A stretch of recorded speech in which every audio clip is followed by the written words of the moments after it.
Low Tide City 2023, the only time you can drown in pools at a water park with no lifeguard to save you. Over 500 players attempted to make a splash, but only 8 will qualify to make some cash, one of them repping Steve Nash. Today we recap the highs and lows of the Tide City in a segment I call the fastest 4 minutes. We begin by analyzing the early stages of this bracket, which were filled with top talent from across the Lone Star State, with a few other notable top players in attendance. And while some players complained loudly about the tournament seeding in the weeks leading up to the event, only to get embarrassed in the bracket, others complained quietly and were slightly less embarrassed in bracket, but still outplaced their tournament seeding by 100 spots. For the most part, the bracket went as planned for day one, as most top players found themselves sitting in winner side top 48 by the end of the day, allowing them to rest easy and enjoy that $74 Mother's Day brunch at the venue on Sunday instead of having to stress about making the losers bracket run. That being said, the most notable upset was when we saw Maister get dunked on by Beastly in round 2 of pools, forcing Maister to enter his villain arc.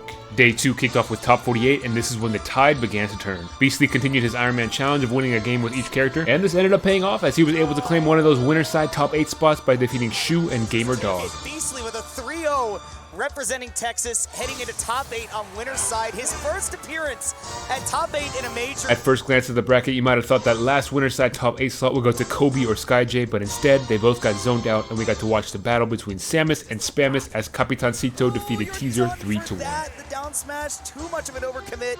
Capitancito gonna take down the character. And in the losers bracket, we saw 3-0s across the board from Shu over Shattuck, Teaser over Oryx, and Johnny Fortnite over Gamer Dog. And that meant 7 out of the top 8 spots were filled, which left 1 spot remaining, and that would go to either Maister or Syrup. Maister managed to win a close game 1 and lose an even closer game 2, and pretty quickly he found himself down 2-1 in this set. Despite being down, Maister won game 4 and took control of the set, heading into game 5. I really like how he's been delaying his landing, but look, no lead is safe against Steve. No, certainly not. Oh my goodness!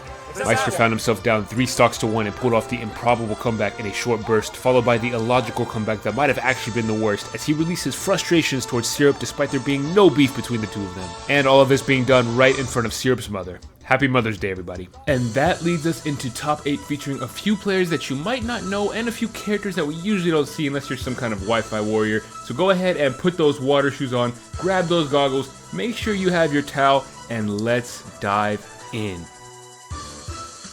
We start off in losers with Maister versus Johnny, who was rocking the 4 Syrup tag as he rotated characters between each game. Each game featured a different anime sword fighter with a bad recovery, starting off with Ike, and then switching over to the Crom.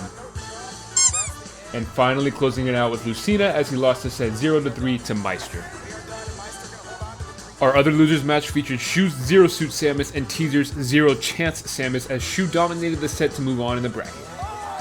Winner's semis kicked off with Muteace versus Beastly, but just like the Phoenix Suns, Beastly quickly found himself down 30 in a closeout game. Muteace moved on to winners finals with ease. The other winner's semis match was between Capitancito and Apollo Kage, and this set was explosive from start to finish, but Capitancito was easily able to pull off the 3-0. In losers, we got the run back between Beastly and Shu, with Shu taking game 1, getting dunked on in game 2, and then pulling out the Mario to close out the set 3-1. Maister and Apollo Kage also faced off in losers, and despite how bad this matchup may seem for Snake, AK was able to win game 1, but the two toots were too strong for him to win it after that, and Maister took the set 3-1. Winners finals featured Muteace versus Capitancito, and even though he managed to take a game, it was still Muteace that floated into grand finals with ease, sending all the Meat Gunner fans into losers bracket. Shu versus Maister ended up being another 3-1 set, and Maister was able to move on, sending Shu out of the tournament at 4th place. And that would set up losers finals between Maister and Capitancito in what would be a close game 5 set, and in a matchup that I thought would be awful, Capitancito managed to take the win. And that just leaves grand finals between Muteace and Capitancito. Muteace would once again have to deal with an onslaught of projectiles, but this will be no problem as Muteace quickly cleaned up the set 3-0 to claim his crown. Back down to the ground, may not get his hands, the back air does it, and Muteace is your Low Tide City champion. Clap it up.